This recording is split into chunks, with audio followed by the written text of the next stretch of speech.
Welcome to Jersey Filmmaker, where things like this get explained.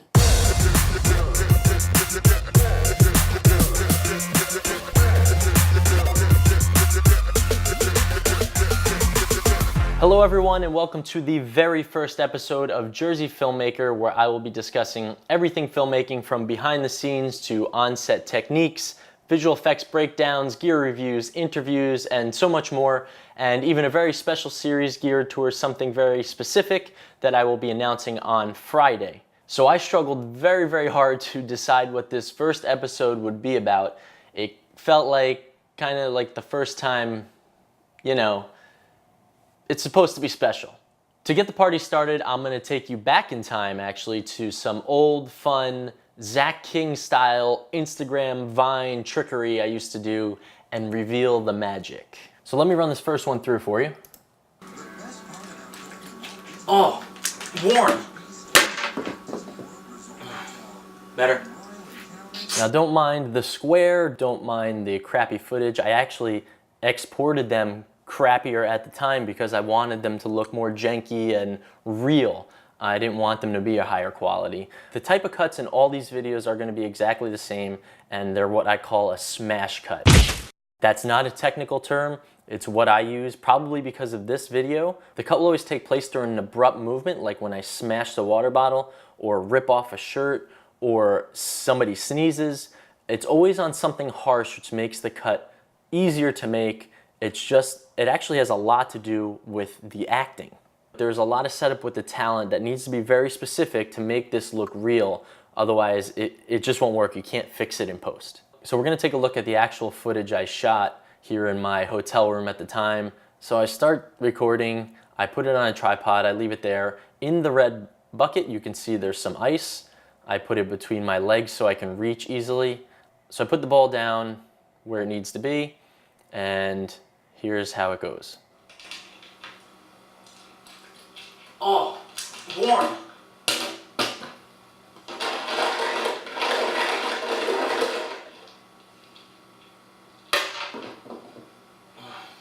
Better. Okay, so you see, it's one take. I do the first part of the take. Once I do this, I don't move as much as humanly possible. Look at my head staying still, my hands trying to stay still, my legs don't move. My face is even trying to stay the same. I grab the ice, I try to throw it in the exact same spot, and then I continue the rest of the take. So, when we go into the edit, you see I've pushed in already. Let me play through for you here. Oh, warm. And just like that, it's one cut. And it works. Let me show you where it is. So this is where the cut is. Let me extend this a little bit, turn this first layer off. When I crush it, so right before the bottle moves, because I think that would look awkward and not like it's actually being crushed, but it's actually moving somewhere. I'm gonna bring in the other clip, which is with the ice in the hand. So maybe a frame ahead. Let's see if I back up a frame here. See there, it's not leaving my hand yet. Here it is leaving my hand, so let's start it there. Boom.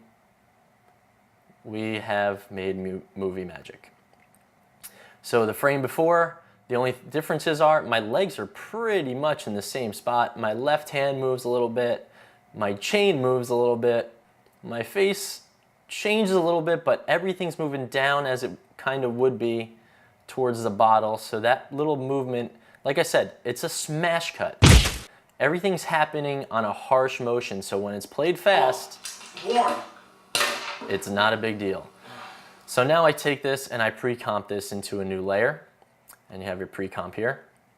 I now made it a square piece of footage, and what I did was I also pushed in some more, and then I added a wiggler effect to make this footage jiggle around a little bit so it looks like camera shake.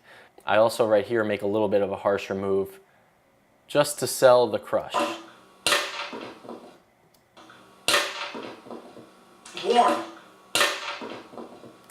So wiggler effect, for those who don't know, what you need to do is you make a keyframe, at the very beginning and the very end of which you need. You select both. You go to Wiggler, which should have been over here. I don't know why it's over here. Wiggler. You set your frequency, your magnitude. So I don't remember exactly what I did, but let's just, for example, say 5 times per second. I want a magnitude of 100. I want this one to be smooth, like a camera shake. It wouldn't be that harsh in this situation. Hit apply. It automatically puts in all of these keyframes. Now this is going to be very harsh, as you can see. Oh, warm. So that's over the top. And like I said, I don't remember exactly what I did because I did this years ago, but this is what mine looked like. So I must have did it every 1 a second. Here it looks like 1 here, 1 here, 1 here, and then I added in these just to give it a little more warm flavor per se. So that's at length. Let's move on to the other ones quickly and check them out.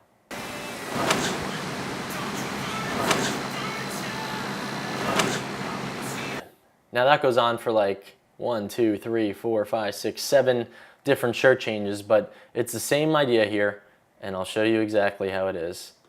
If I kept going here, I fake the shirt pull. I fake it. I just grab my shirt, boom, don't actually pull it off. I then change my shirt without moving my feet. I have the shirts all right next to me, and here I have the shirt just laying on top, and I pull it off with the same face and everything. Now, when we make that cut right here, boom. My left hand moves down a little bit, right? Again, it's the setup with the talent that really sells it. コメ、何してる？いやー、ちょっと今考えてんだけど、くしゃみするときにいつもこうやっていつもサングラスかかってんだよ。いやでもこうやってやると消えるんだよね。なんでか。So the difficult part with these was that Kome doesn't speak English. I had to have my translator try to explain that he has to stay extremely still when making the change with the glasses, whether they're coming on or off. So here is where the cut is. You can see again a little bit. He's pretty good. And I had to try to stay pretty still because I was going handheld here. So I had to try to stay pretty still with the camera at this point. And then here at the end, again, they just disappear in one frame. And if you look at the top here. Look at the top here. You can see that my frame is actually rotated. My footage is rotated. So let's look at the rotations here. Yes, so I have a -1 degree rotation on this top layer because I must have moved. So what I really wanted to do here was match the level. If this was at 0, the whole frame moves. Look here. Look here, look here, especially at the outfield wall. The whole frame turns. And that doesn't look anywhere near as good as if you level it out. コメ、何してる？あ、大事な友達とユニフォーム交換したいんだけど。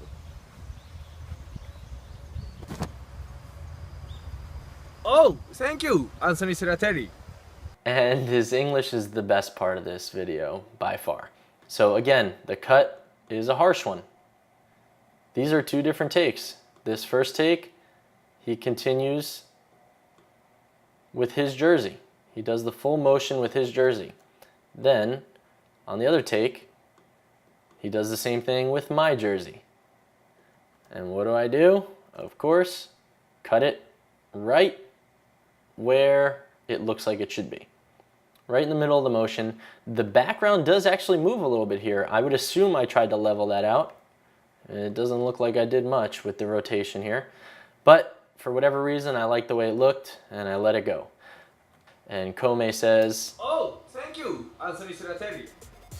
so that is some of my trickery. Very, very easy. Again, it's in the setup of the actor, the talent, whatever you want to call them. If they don't do it in a very particular way, and a lot of these kind of trick effects work that way, if you don't do it in that very particular way, it's not going to work. You cannot just fix that in post. You have to do it right from the get-go. So thanks for watching the first episode of Jersey Filmmaker. I hope you enjoyed the visual effects breakdown, more of like an editing breakdown. Go out there, try it, use it, put it on Instagram, make your friends laugh. If you like the video, please click the like button, subscribe, and tell other people to subscribe. There'll be a lot more videos like this. You can follow me on all the social medias at Jersey Filmmaker. I plan to release videos every Tuesday and Friday for your enjoyment. Thanks again, and I'll see you next time.